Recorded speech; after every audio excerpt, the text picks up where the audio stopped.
Pour sa traditionnelle rencontre avec ses militants, GB Onyan, le président de l'UPR et candidat déclaré à la présidentielle de 2023, s'est apaisanti sur les grandes lignes de son projet de société. On veut faire Libreville 2, une nouvelle cité administrative où on mettrait des grandes infrastructures, un nouvel aéroport, un nouvel hôpital, des écoles et des hôpitaux aussi.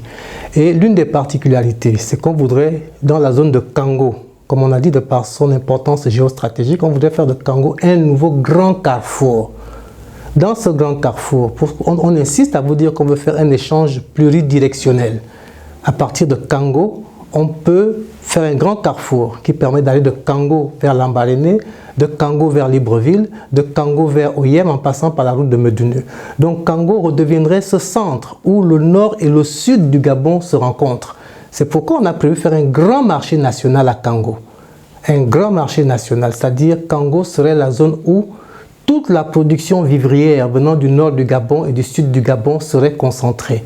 Et là, on ferait un grand marché national pour permettre à nos mamans gabonaises, justement, par exemple, d'avoir un marché où elles seraient prioritaires, où les commerçants gabonais seraient prioritaires pour écouler les produits venant du nord et du sud du Gabon. C'est un grand marché national qu'on veut mettre à Kango. Donc, nous avons pensé à nos mamans qui sont les femmes commerçantes. À Kango, on voudrait mettre un nouvel hôpital militaire encore plus performant que celui du PK9. Donc, les personnels de santé sont très importants. Quand vous scrutez le détail de notre projet de société, parce qu'on ne parle que de résumé, on a prévu faire des nouvelles zones de lotissement. Et dans le projet de Libreville 2, il y a des zones prévues pour construire des logements des fonctionnaires de la santé, de l'éducation nationale en priorité.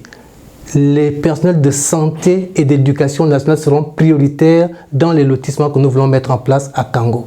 Il y a aussi des endroits, par exemple comme dans le Moyen-Ogoué, bon, on ne l'a peut-être pas spécifié puisqu'il s'agit que d'un résumé, mais à Lambaréné, il est très important de construire des lotissements, des bâtiments pour les fonctionnaires. Il n'y en a pas à Lambaréné. Beaucoup de Gabonais refusent d'être affectés à Lambaréné parce qu'il n'y a pas de logement. Donc, nous, on tient compte de ça. Il faut des logements de fonctionnaires dans toutes ces capitales provinciales. Pour les retraités, les pensions doivent être payées. Elles sont dues à ces travailleurs. Les pensions seront une de nos priorités absolues pour relever les conditions de vie et de travail des Gabonais. Comme à l'accoutumée, le parti a enregistré et installé les nouveaux militants et une nouvelle cellule, celle de la Turquie. Le parti grandit. Au moment du congrès constitutif déjà, nous vous avions indiqué que nous avons déjà des représentants en zone Afrique, en zone Amérique, c'est-à-dire Canada, États-Unis, et en zone Europe également, on a pris soin d'installer ou de coopter des gens suffisamment dignes de confiance pour représenter notre parti.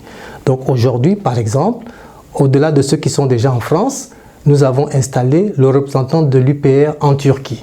La Turquie est un centre important du monde actuellement. Et demain, peut-être dans le cadre des relations d'affaires, nous aurons besoin de travailler avec tout le monde. La France, notre partenaire privilégié, tout comme le Canada, les États-Unis, la Chine, le Japon et même des pays comme la Turquie qui ont peut-être beaucoup à nous apporter pour le développement de notre pays.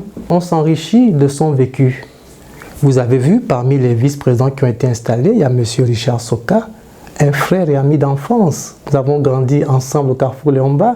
On a été à l'école primaire, à l'école publique de la Pairie ensemble. C'est une grâce pour moi que de pouvoir compter sur de tels frères et amis d'enfance. C'est une grâce pour moi de compter sur ceux avec qui j'étais au lycée Léomba. Une grâce pour moi de compter sur ceux avec qui j'étais au Canada, aux États-Unis ou en France. Et même de pouvoir compter sur ceux avec qui on a eu des états de service au ministère de la Défense, d'où la présence de ces généraux, de ces amiraux qui se joignent également à des avocats comme Maître Jay pour constituer autour de moi une équipe capable d'exercer demain la gouvernance dans ce pays. Conscient de la bataille électorale à venir, l'Union pour la République peaufine pertinemment sa stratégie pour une victoire nette et claire lors des différentes échéances électorales.